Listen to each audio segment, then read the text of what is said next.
Doc. I love you, and happy mother 50th birthday.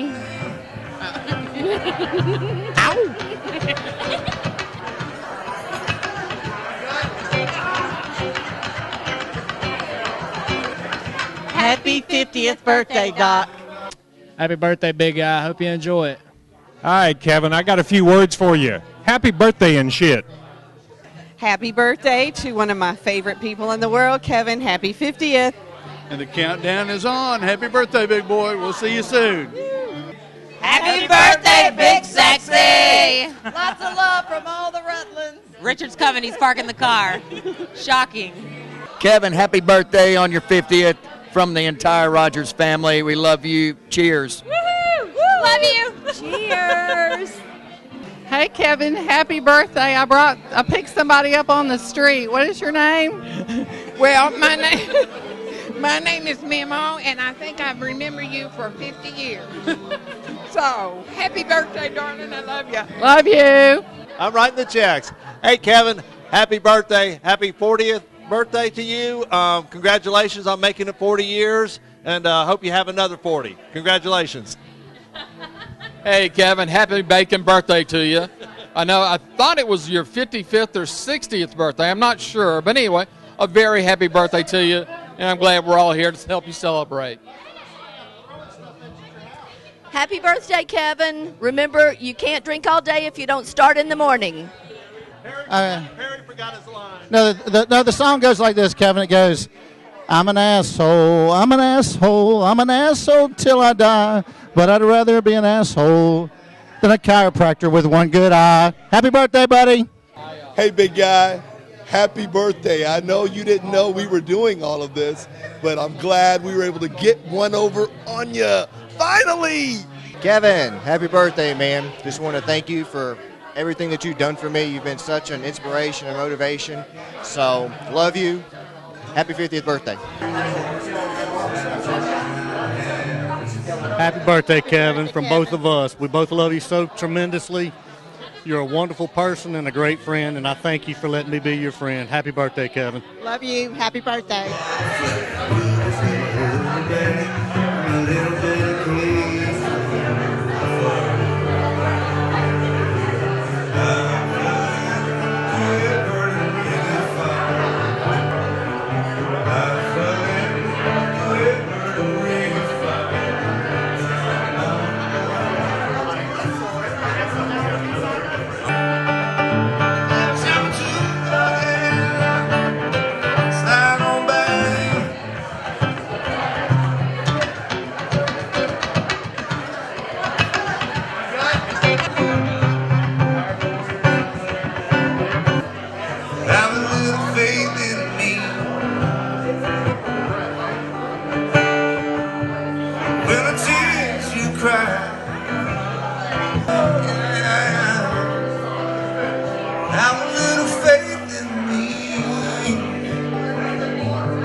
Happy birthday, Kevin. I figure $25 an acre should suffice. Happy birthday, Kevin. Happy birthday, Kevin. 50 years old. We did not go to Orange Beach for you. 7 Spanish angels took another angel home.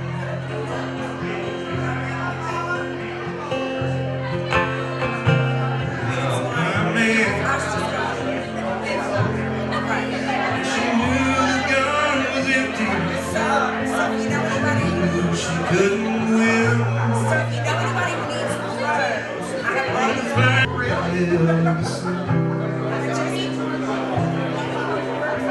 Praying for the loving angel. Praying for the loving lady of the gun. Most of the 50s. No phone, no clue, no pain. Destination back. It's so glad it covered the clear. Tears that I cried and flood you the river around you. It's so glad it covered the clear. Tears that I cried and flood you the river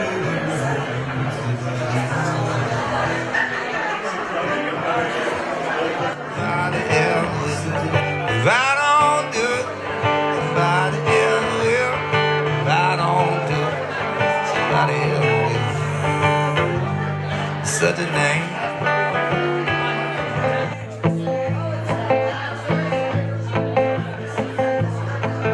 We get all our bait, all our tackle from the lady at the shipping shore.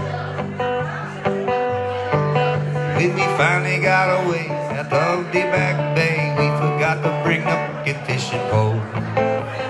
We pulled her away at Lovely Back Bay in the Gulf of Mexico.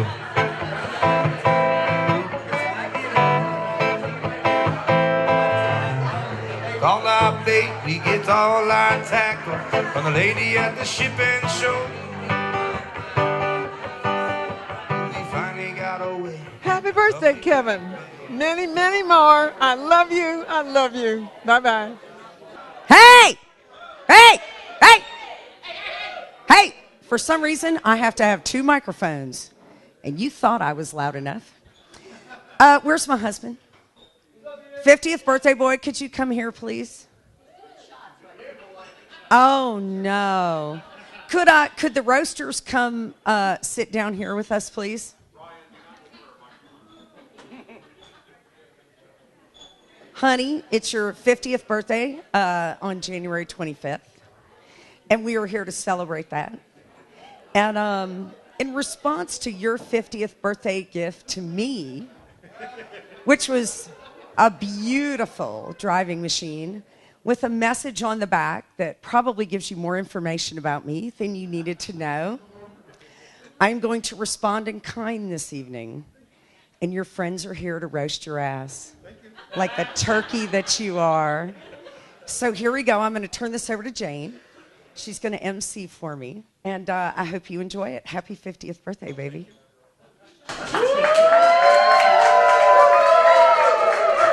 Okay, we ready to have some fun?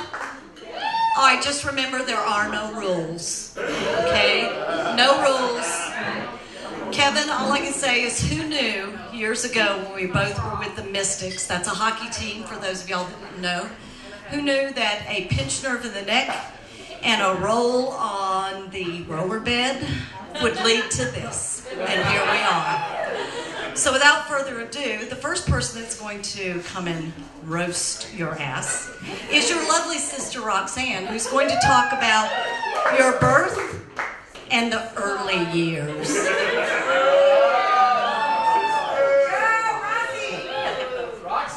Both? Okay. Hi, I'm Roxanne. I'm his sister's older sister, and I have a prop. Could I have my assistant, please? You look like his younger sister. Thank you. Well, did you hear that? Yeah, whatever. Anyways. Well, so I got to thinking, when y'all think of Kevin, y'all think of this 50-year-old man. But when I think of Kevin, I think of my little brother. So I wanted to give y'all a picture of what I think of Kevin.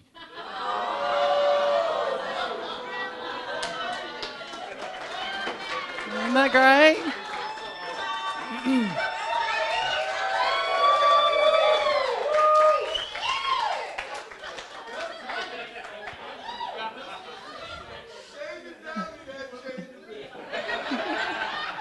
Now, this is him at 2 weeks old.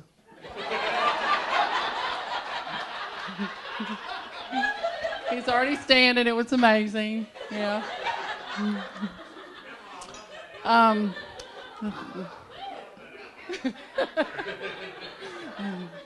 Now, yeah.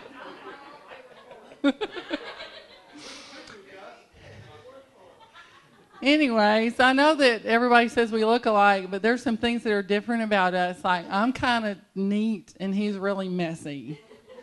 And when I was growing, yeah.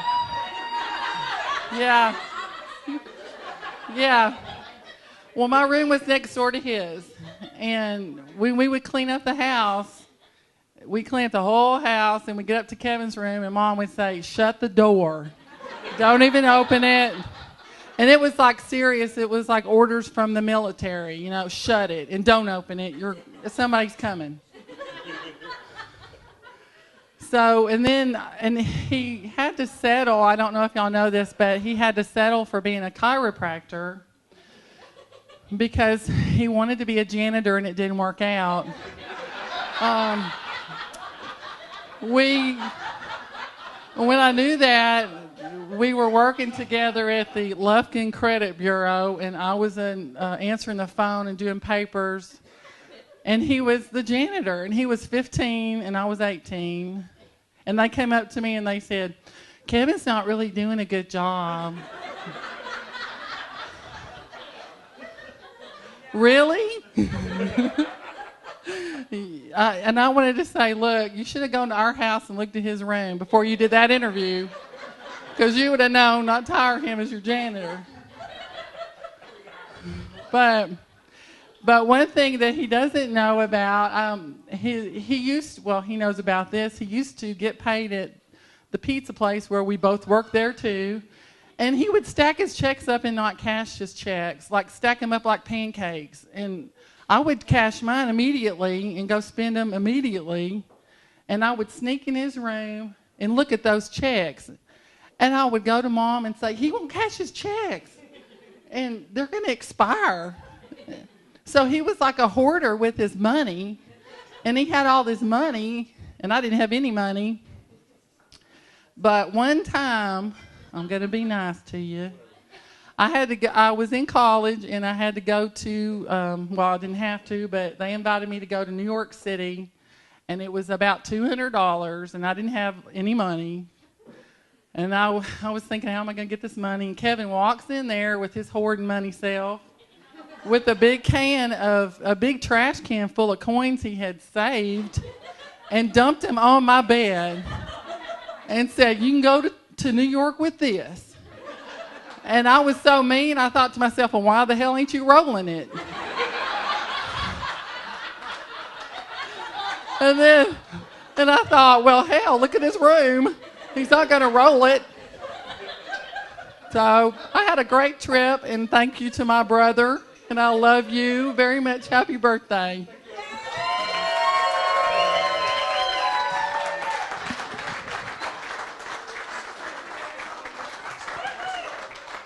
Okay, thanks, Roxanne.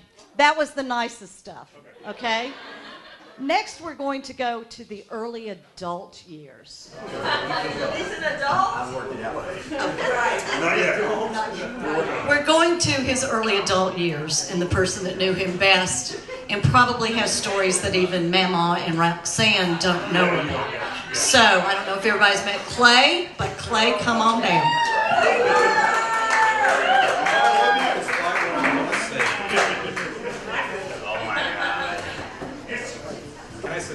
You sir.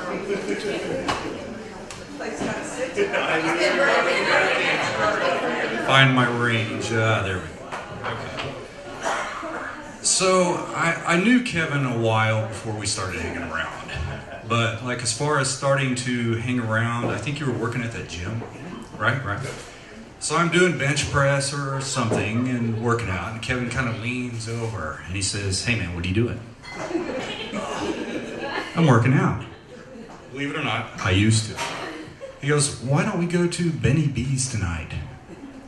Benny B's was a little redneck bar. I'm not a redneck. I like rock and roll music, etc., etc.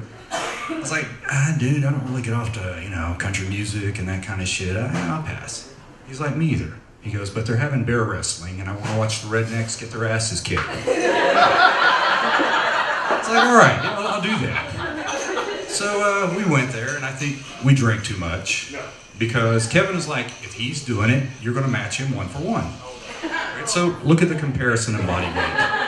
Alcohol breakdown's going to be a little bit different. I probably matched him 1 for 1. So I wake up in a strange place under his bed because he keeps a ceiling fan going like a Cessna prop. It was a good 40 miles an hour, 20 degrees, and so I rolled under his bed, and I woke up going, you know how you do it. Where am I?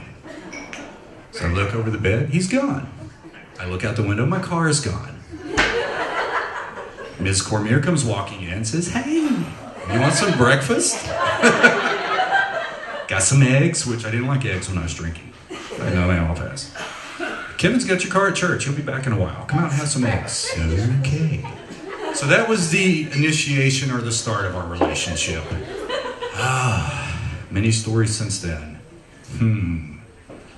Let me think. College, yeah, that was kind of a blur. So I'm going to run them together for you because that's how I remember them. So he talks me into going to college with him, which I did. I had nothing else to do, so I went to college with him. So we get there, and,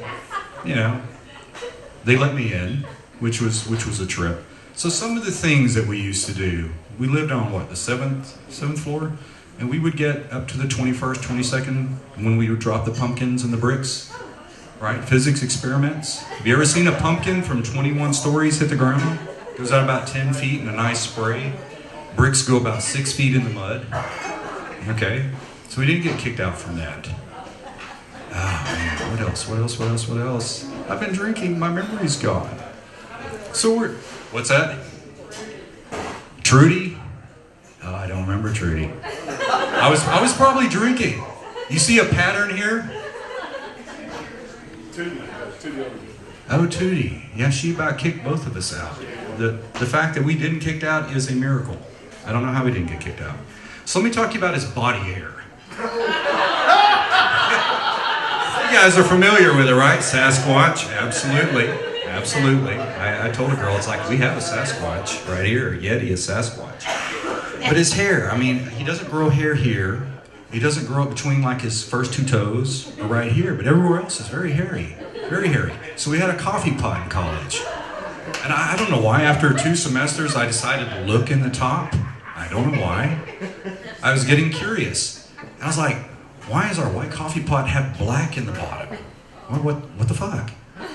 So I reach in there and it's like, it's not a filter, I don't think. Sorta, it is. We'd been drinking for the last semester coffee filtered through Kevin body hair. Yes. So after I threw up in my hand, and I got my composure, and I had to laugh. That's how I was, like, oh fuck, that's funny. I went and hunted down all the neighbors that I knew drank out of that coffee pot. Hey, guess what this is? I don't know. This is Kevin's pubic hair. Yeah, so it's been in the coffee pot that we've been drinking out of. Yeah, where's Doug? I'm gonna tell him too.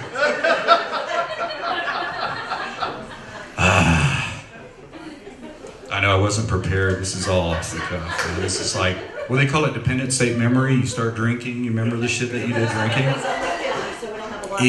Okay, let's pass it on then. All right. Hunt me down later.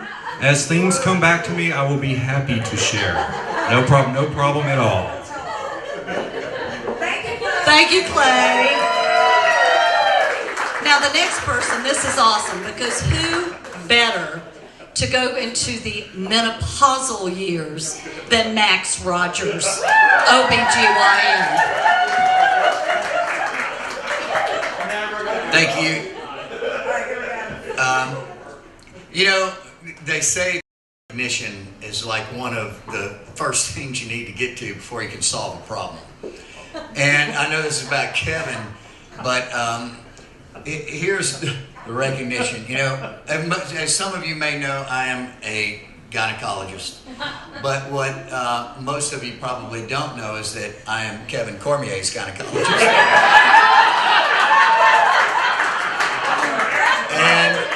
Or what I should say more accurately is that I am in recovery from being Kevin Cormier's gynecologist. Unless we not be professional, and as a matter of fact, especially with dignitaries and judges in the room, let me get you to sign that for me real quick. Just sign it. No, don't open it. That's perfect. Okay. Fortunately, we now have a HIPAA release, which allows me to discuss every one of Kevin's personal, intimate health details with you tonight. So, in that regard, yeah, we do want to be professional. But, you know, it started out simply and innocently enough. Kevin just wanted a pap smear. And you know what? I had never, ever turned down anyone that graduated from Texas Women's College. So, it was not a stretch by any part of the imagination. But unfortunately, as problematic behavior can go, you know, it starts out so simple and then it builds and it snowballs, and dadgum, a couple of years later, he didn't come in asking me, you know, Max, I think my hormones are messed up. Well, I did what any brother would do. I mean, and I said, oh, you know, okay, well, I'm here to help. What's happening? And he told me about how he was endlessly watching episodes of the Oprah Winfrey Channel, and then it got into, you know, Lifetime Channel for women. And when he told me that, you know, he was now watching 3- and 4-year-old reruns of The Bachelor, I realized he does have a hormonal problem. And then he told me, you know, I'm crying, and Stephanie confirmed me, I'm crying all the time. You know, if I see a Hallmark commercial, I break into tears. If I see a stray on the side of the road, I break into tears. If they pin a rose on the wrong bachelorette during The Bachelor, I get upset. So, and you know, short fuse and all those things that go along with hormonal imbalances. And I said, you know what, I gotta help. You know, I'm gonna have to tinker with his hormones a little bit. And you know, I was just trying to help him out. So we did, and what I heard, it was almost very predictable, which I hear a lot, you know, hey, 2 months later, this is awesome. I feel great, life is good. I'm thinking, great, I've helped my buddy. 6 months later, and for some reason I didn't think it was going to be quite as predictable, but sure enough, he comes in, he goes, man, I feel great, but your hormones are making me bloated and gain weight. He blamed me for that.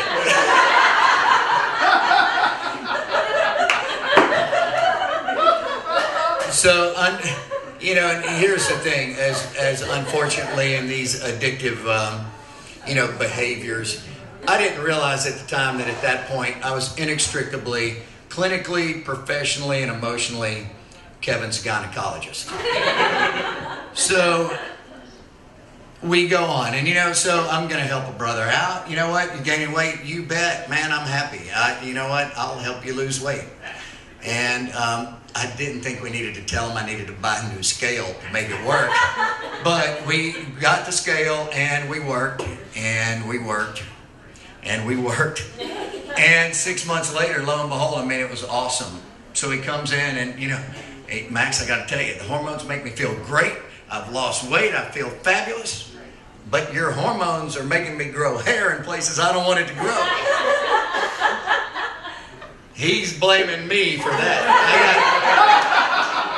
Now, I realize that most of y'all are sitting there wondering, it's probably hard to imagine 1 square inch of this man's body without hair on it. And I can tell you this, I damn sure wasn't going to look.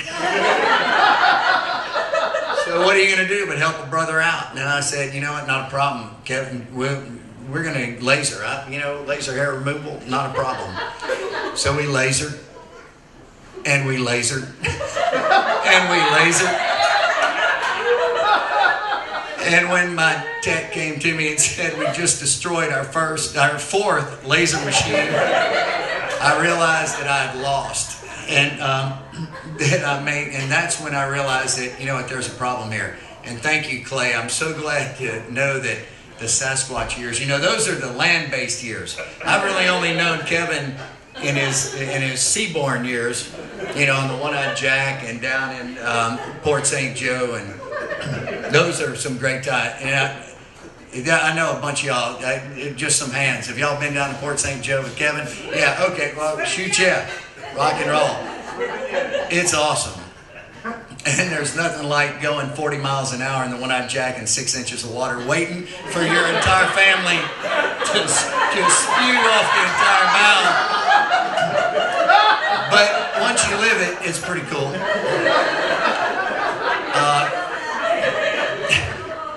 But I will tell you that never, and it's an incredible experience, and you need to, if at any point you can.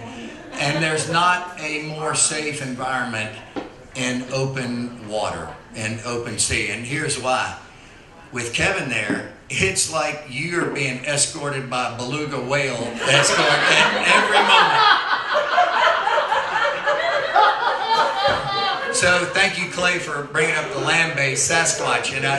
But I will tell you all this, and again, it's about Kevin, not about me, but I'm suffering from post-traumatic stress disorder because I'm afraid I've let him down. And here's why. I mean, I hear these voices in my head all the time, and they're female voices, and patients are, you know, what I would hope to be patients. And what I hear all the time is, shoot, yeah, look at Kevin. I'd love for Max to do my hormonal replacement therapy. Or, man, if Max could do for my hair what he did for Kevin's hair, yeah, what a great doctor. So, at any rate, I have a half gallon of vodka, and I will tell you all this. Kevin doesn't drink vodka, but I do when I go to his house. So, I'm going to give you a half gallon of vodka and some beluga caviar, and let me tell you, it's good stuff. As soon as, when you get past the eating your young part of it, it'll be awesome. Let me tell you something. I am honored to be here. There is not a kinder, nicer, more conscientious person on the face of this earth. And I can tell you that he's taking care of every one of my family members. And I will tell you, there's not a man on the face of the earth that I'm more proud to say is friend. That's the last nice thing I'll say.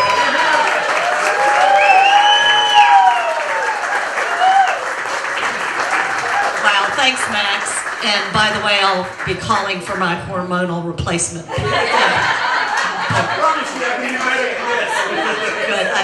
I'll call you. Okay, I think that kind of, we're not concluded, so don't get up, don't go anywhere. That kind of concludes the formal part of this. And now for the informal part, for the people that have not known you quite as long, maybe, and maybe they have a better impression of you, or maybe not. Drew, you're up. Yeah, whatever. So, I've known Kevin for about 6 years now. I met him when we moved into his neighborhood, and when we were looking for houses, Diana and I, my beautiful wife, we were looking for houses, and we drove through Regency. We saw this house that we loved, and she said, "Did you see the mailbox next door? Do you really want to live next to a LSU mailbox?" I said, "Well, I'm an LSU fan, so I'm okay with it." So we moved in. About 2 days later, I'm working in the yard. Kevin drives by. I see him turn around in the traffic circle. He pulls into my driveway. I'm a small guy, as you can see. Kevin gets out. He walks up to me, and I said, "How you doing?" He goes, "Good. I'm Kevin Cormier." I said, "Nice to meet you. I live next door." I said, "Oh, nice to meet you. You got to be better than the last people that were here." So, well, I hope so. He said, "Why don't you guys come over Saturday and have dinner with us?" I said, "Okay, sounds good." Gets in his car, drives off. Went in and told Diana, I said, "I really like the guy that we live next to." She said, "Why's that?" And I said, "Well, he invited us over for dinner Saturday night." And she said, "Oh, okay. Are we going to go?" I said, "Yeah." I said, "He's either going to like us, he's going to kill us, or he's going to eat us." It makes me look small, so I want to hang out with this guy. So anyway, I've got to know Kevin pretty good. Got to know his golf game, or I've got to know that he tries to play golf. Not too well. When Kevin got back into golf and wanted to start playing, I realized that when we went to the driving range, it wasn't to drive the balls, it was get a bucket of balls to play golf with. So he's the only man I know that plays golf with pink balls and still loses them in the green grass. So anyway, as I'm sure you all know, anybody that's been to Kevin and Stephanie's house, they never have enough food. He has been a wonderful neighbor. I've enjoyed meeting his family. They're wonderful people. Couldn't think of anybody else I would want to live next door to. So here's to you, brother. Happy birthday. Love you guys. Thanks, Drew. And just to let y'all know, for Christmas one year, we got a University of Alabama football mailbox. Yes. So, and just to remember, for those of y'all who are not LSU fans, if you want to get to heaven and walk the streets of gold, you got to know the password. Roll, Tide, roll.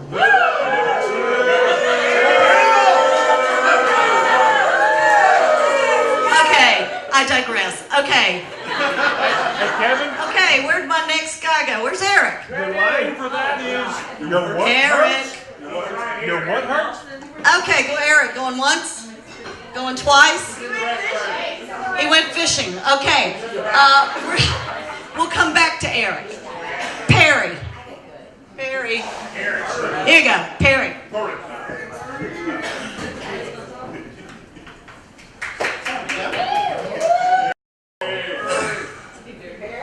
Wow. I'm surprised there's this many people here.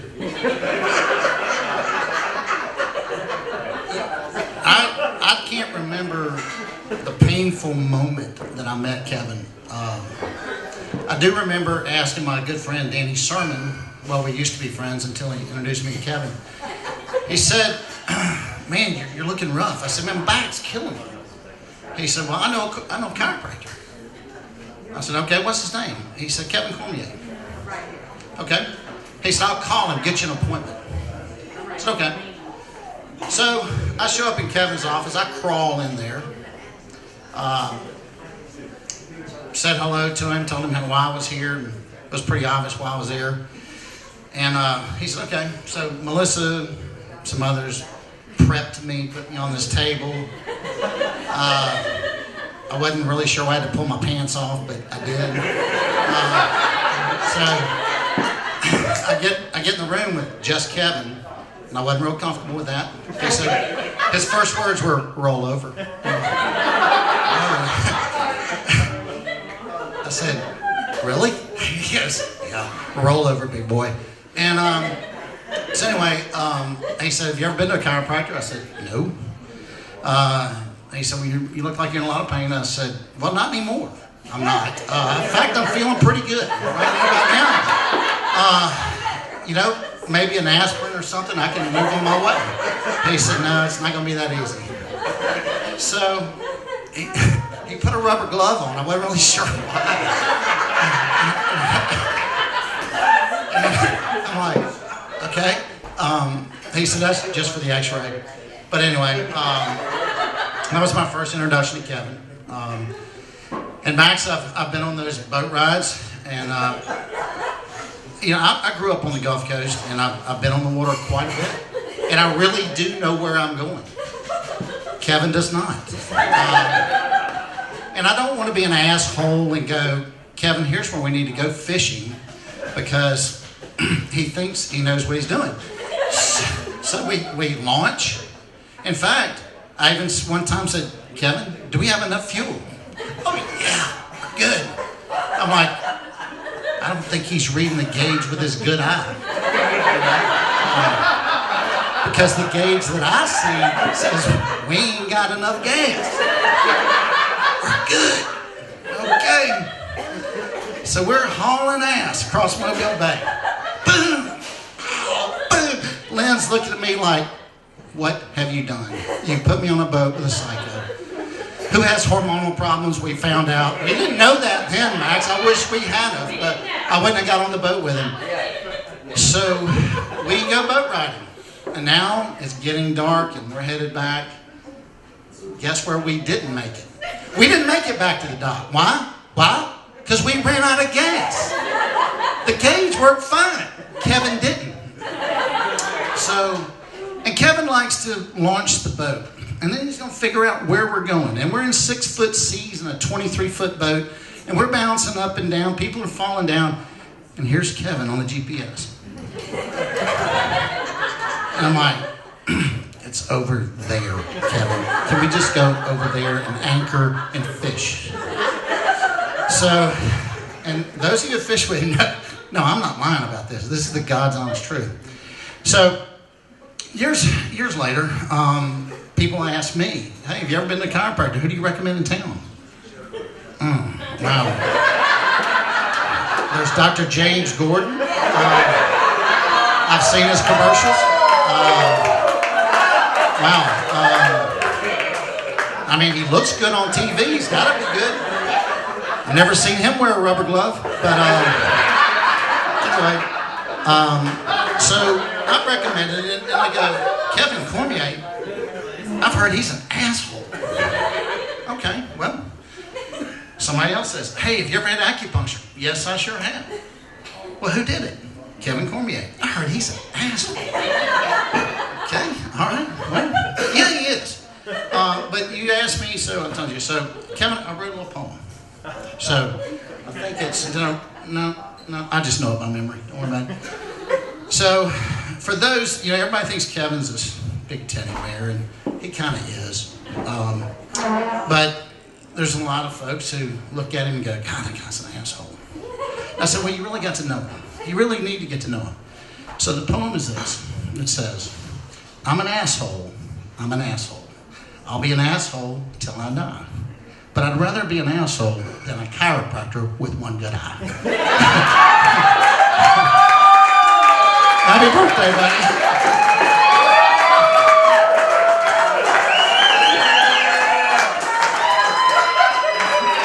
That was awesome, Perry. Thank you. Just to let y'all know, there's a reason when we've gone to Port St. Joe and Apalachicola that I stay back at the house and read and wait for them to be the scallops back and I'll cook them. Okay, there's a reason, okay? Eric, are you ready? Sure. All right, come on up, Eric. You want a dick friend? Do what?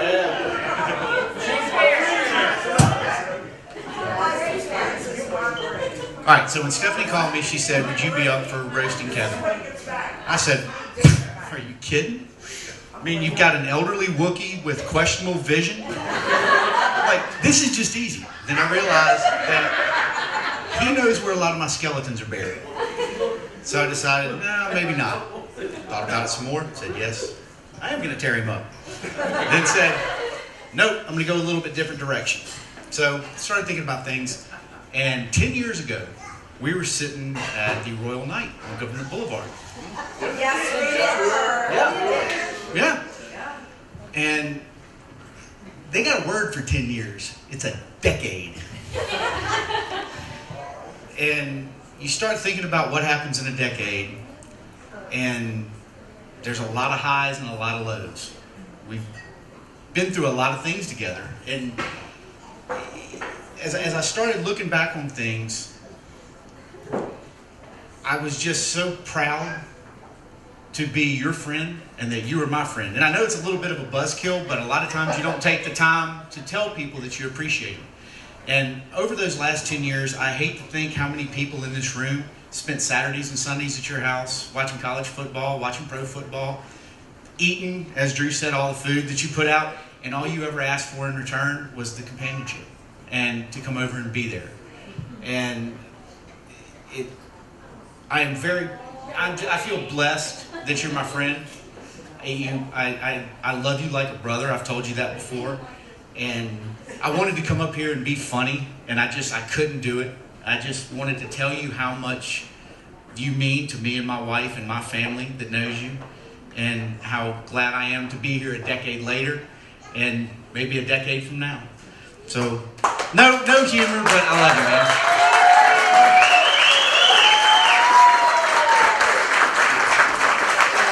About y'all, but how many of you think that Eric could win the Liars contest at Dolphin Island next year?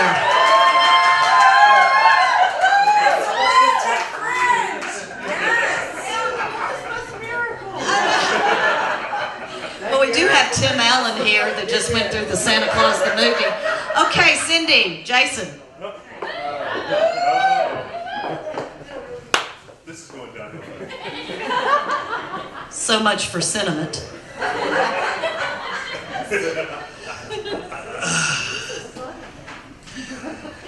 When I got the call from Steph, You didn't get a call. the email, okay, I got the email sitting in my office, and I'm like, holy shit, I get free shots. Got a 350-pound guy, his hands are tied behind his back. This is what it was. It was, oh my God.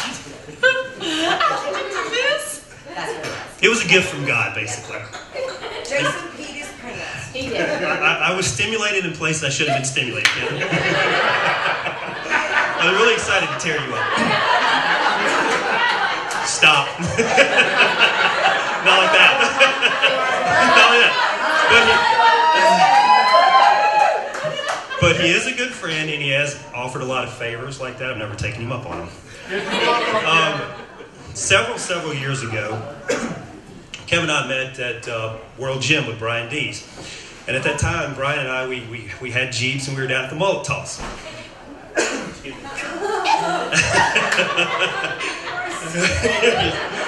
And so we've been in there drinking moderately, and we go to leave, and we're heading back towards the pass, and I see this, halfway between the pass and Floribama, I see this poor girl pulling her ice chest behind her in the middle of the road. I'm like, Cindy, we gotta help her. She's gonna get ran over. I'm like, who is she? So we throw her in the back of the Jeep. She jumps in the back, and we make it over about the top of the bridge. She goes, I know you guys. And I turn around, and it's Stephanie. Okay?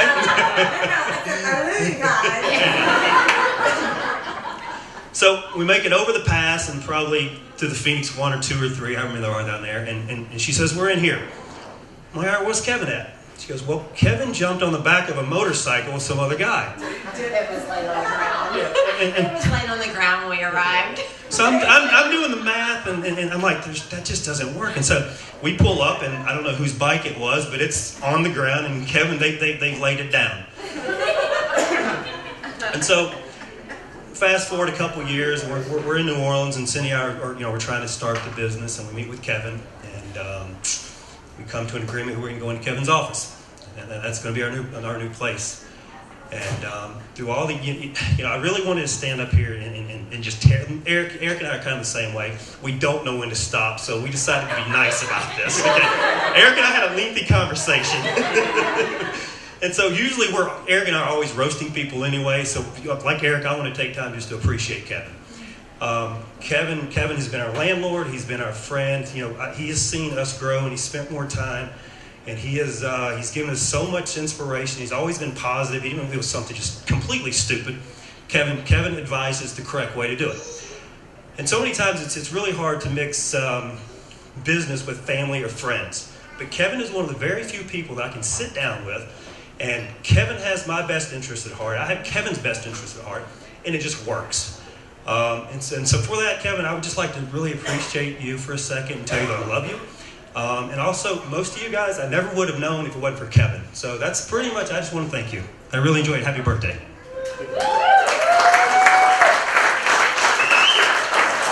Honey, that's not what you said when Kevin made us go to Galatours. You said, what, it's my turn now. You said, no. Okay, so there was this one time, and I'm actually up here, I'm the good person because I was actually going to tell you how much I love you, but I got to tell them this first. So we go to New Orleans. Kevin convinced us to go to New Orleans, and we're there with a bunch of our friends. They've never even met Kevin and stuff, and we meet at Galatours, and Jason's like, all right, yeah, we'll meet for lunch. How expensive is it going to be? Kevin's like, oh, man, it's not that much. It's fine. It's lunch. How bad can it be? How bad can it be? So, any of you that know, I'm sorry, Kevin, I know this is about you, but it kind of just got back on Jason. Any of you guys that know my husband, he's tight. Okay, really tight. He squeaks. I know, but Kevin knows this and he's laughing, so it's his birthday, so just let him have it. Okay, so we sit down for lunch and we think that, our friends are like flying into New Orleans and we're thinking that we're going to meet them. No, this is like a 3-hour lunch.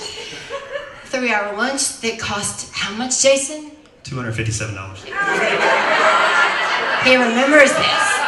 He remembers this, okay? No, listen. So that was like 6 years ago. Do you guys know that I have not been allowed to go to lunch with Kevin in 6 years because of this one lunch?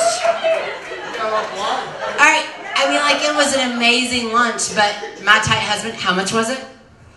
$257. Has reminded me that I cannot get a lunch anytime that Kevin asks because of this $257 lunch. But it was amazing, and I'm so glad that I got to enjoy it. But I will say, Kevin is, whether it comes... It's really nice, and it had like a $12 one. I did not get to eat there because I don't eat fried chicken, okay? But Brian Dees ate a lot of fried chicken. All right, all shits and giggles, I love you. Like, you're one of my best friends in the world, whether it's my husband that I get to bitch to you about, or work, or just life in general. You've been there. And Kevin and I actually sealed a deal during Jazz Fest in April 2010. I remember it like it was yesterday. We're on the sidewalk, hungover from the night before, and I'm telling him that my business is growing. I don't know what I'm going to do. And he goes, hey, I got a space. He goes, you just come over. And I'm like, Kevin, no, I can't afford it. He's like, I'll match it, whatever and stuff. And he's like, oh, no, you won't. Yes, exactly. But you believed in me when I don't even think that I believed in me. And you've been there every step of the way. And I love you to the moon and back. Happy birthday.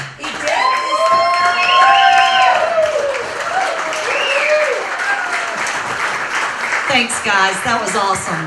God, Kevin, everybody loves you. I have to tell y'all something. Everybody loves Kevin. You know why? Because y'all drink. Okay?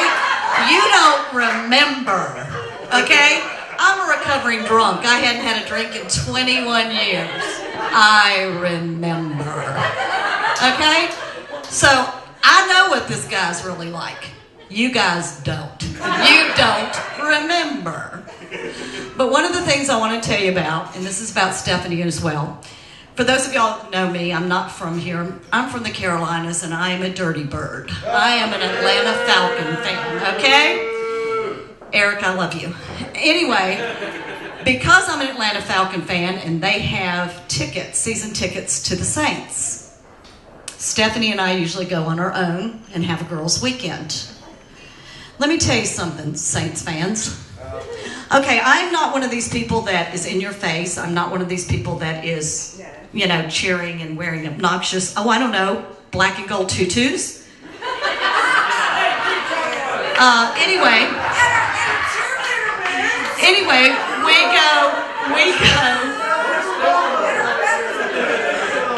we go. What does my friend Stephanie do? But she introduces me to everybody in their seats. They're around their season tickets and goes, "This is my friend Jane. Not only is she an Alabama fan, she is a Falcons fan." So what do I get for the rest of the game? Shut the fuck up and sit the fuck down.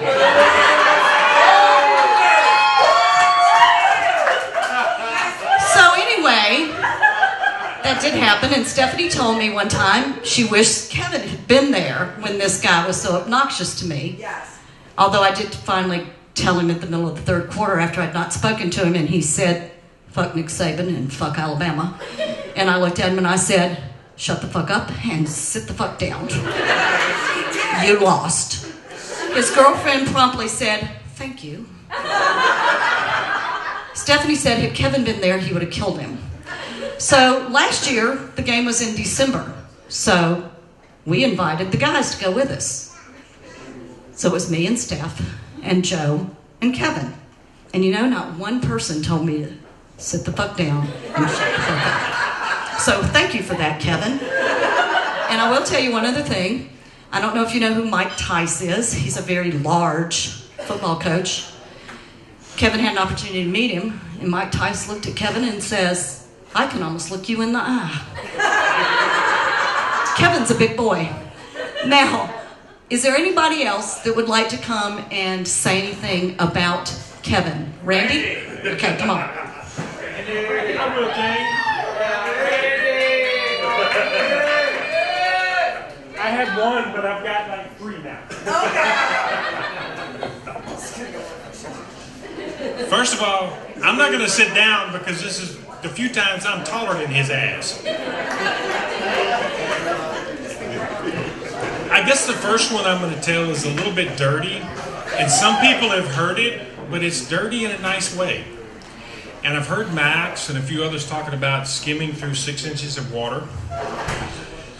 The first time I went fishing with Kevin on a weekend, we rigged up a kayak with an electric trolling motor, and there's pictures of a radar dome on it and all kind of stuff. And he launched it at Brother Rick's place that was still there at the time, and we pulled out of the water. Well, the next day, we went down to the north end of Mobile Bay, and we was fishing, and he wasn't doing a whole lot. We was having a good time. There was a few Budweisers involved, if I remember. But we're coming out, and I knew where I was going. I wasn't on your boat. Yeah, on my boat. I was driving. I went into the GPS, and we got a little close to a place called Goat Island, and started kicking up some of that black stuff called mud. It smells bad. So Kevin decides he's going to get up on the front of the boat to help level it out. So we're going along, everything's good, and that thing happens where you stop suddenly.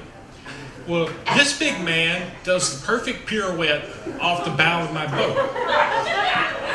In midair, he's looking back at me with his, oh shit. He lands in the water, and he's about this deep, till he stands up. When he stands up, it's below his knee. I realize that he's not hurt, and so I start laughing. And he walks to the boat, and he's trying to climb over the side. And I'm laughing so hard, I can't tell him that I got a ladder on the back. So he finally gets in the boat. So with that said, Max and a few others that had been at Port St. Joe, that was some of his indoctrination to this part of the country in shallow water. And when he got home, I asked, "How much life insurance do you have? Is that auto-debited from your account?" Yes. So that's one of them. That was the main one I was going to tell, but since this went on, I've thought of 2 others. One of them happened about this time of the year, a number of years ago, probably the second year that I rode in the Mobile Mystics. And my buddy Kevin, it was a little rainy. He'd stocked the day before, and I don't know how many 6-packs of Heineken he had in the cooler, but we introduced the Mobile Mystics to this thing called a Camelback. You know, so you got 2 liters of Camelback, and we filled it up with Crown and kind of waved a Diet Pepsi bottle over the top of it. So we get off the float, and I don't know who the cop was, but he needs to get a Medal of Honor because he was catching Kevin's ass coming out of the float. Somehow or another, they got him on the ground, and he walked and magically disappeared. He found somebody that gave him a ride, leaving me all of his shit to carry. So I'm throwing this shit everywhere, giving it to people. Get back, and we're at the Riverview down here, and Kevin and Stephanie were there, and Miss Betty and her friend from New Orleans had come over for the parade. Well, somewhere in the middle of this, Kevin's inebriated ass, I think that was the first time he was dropping F-bombs from his mother-in-law, proceeded to break the toilet. Yes. And, yeah, off the wall. There was floods in the Riverview. I've been playing with 3-4 inches of water. I didn't know about this till I woke up from my nap. But that was an experience, and since then, you know, Kevin, not too worried about dropping F-bombs in front of people. But the last one is more of a fun one. He invited me a couple years ago, in 2007, to go to New Orleans. Some little national championship game by some team in Louisiana, which I'm a fan of, and Ohio State. And we had got there a little early. Had these wristbands, which I've got somewhere, to a tailgate party. So we go out, we're having a good time, and this was at the point in time where I was having some trouble, so I didn't walk real well. So we're walking into the Superdome, and Kevin sees one of the security guys and says, "Hey man, my buddy's got a bad hip. Can you get him on the elevator to ride up? And I'll meet him up there." So he says, "Yeah man, come on big man, you can go with him." So we rode up the elevator, and we get out at the club level. And so, you know, we're walking around like, wow. You know, and we got our LSU stuff on, people are dressed nicely. And we're walking by the stadium club, and the doorman sees us with these armbands from the tailgate party. Opens the door, and we walk in. So Kevin and I look at each other like, damn. And there's lamb chops and all of this food out everywhere. And so we order, you know, half a gallon of Crown and rocks, and they give it to us. So we're sitting there just pigging out, having a good time. You know, the band's playing, it's getting close. And so we're talking to the guys. And, "Hey man, can you get us a seat up here? My wife has got these tickets with her company, and we don't really want to go sit with them. It's just him and I. Can you get us in here?" And we couldn't. So anyhow, we get ready to leave because of kickoff time, and Kevin says, "We got to make sure they recognize us for later." So, you know, we're high-fiving, we're hugging all the ladies, a couple of guys, and we leave. And so the game didn't start out real well. We're sitting at the top of these steps, and there's a little bitty spot with 2 seats in it by the fire extinguisher in the corner of the dome. Top of the Superdome in the corner. Yeah, and it was kind of cool because we could stand up and we had room. And the right side was LSU, the left side was some little team from Ohio. Anyhow, we're carrying on. And things got a little better before halftime. LSU was winning. And Kevin said, "All right, I'm going to make a run to the stadium club, see if I can get back in." The halftime stuff was over. The kickoff's already started. And I was like, where the hell is Kevin? A few minutes, I see him round the corner, and he has a freaking platter this big, mounded over with boiled shrimp, lamb chops, marinated shrimp, crab claws, and he's got, with them big hands, he's got 2 Crown and Cokes in each hand. He's marching up the steps, you know, people looking at him like crazy. He gets up there, and he's got 2 Heinekens in the back pocket of his pants. So we're passing this stuff around. Needless to say, it was a very great night. I had a good time. And it was a memory that I'll never forget with one of my best friends ever.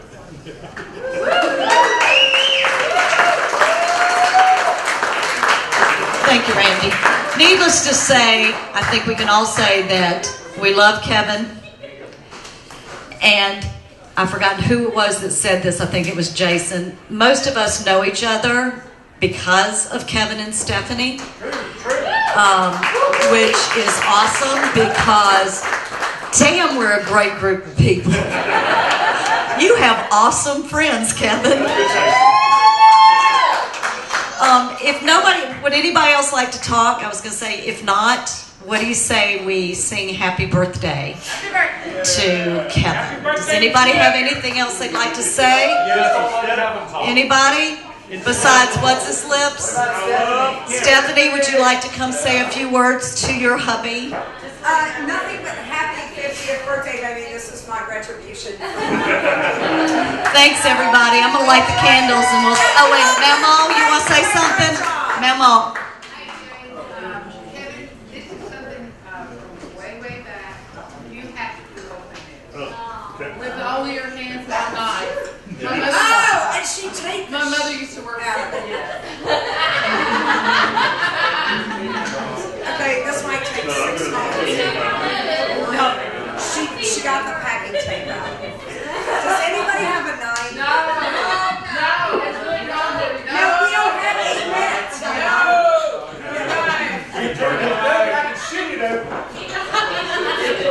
Y'all, Maymont takes the packing tape and wraps the Christmas gifts. All the men show up with knives to Christmas. Mom goes down.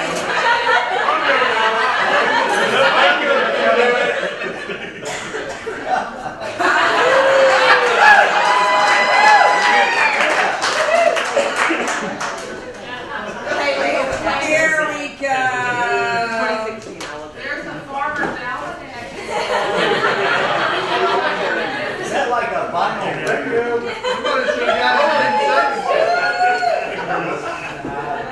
Happy birthday. All right, are you ready? Now let's get the candles lit. Let's go with Perry's Come on, voice. Jane, be quick. Let's go with Perry's voice. Yeah, so... Okay, this one's done my lot. All right, Kevin, come on over, buddy. here we go.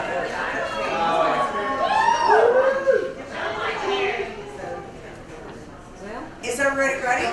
Ready? Ready. You ready? Okay. Happy birthday to you. Happy birthday to you. Happy birthday, dear Kevin. Happy birthday to you.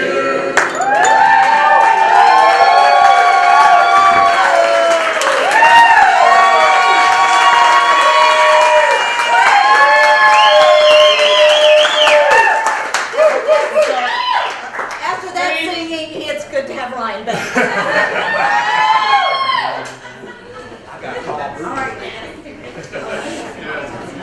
I want some. Come on. Come up here, big boy.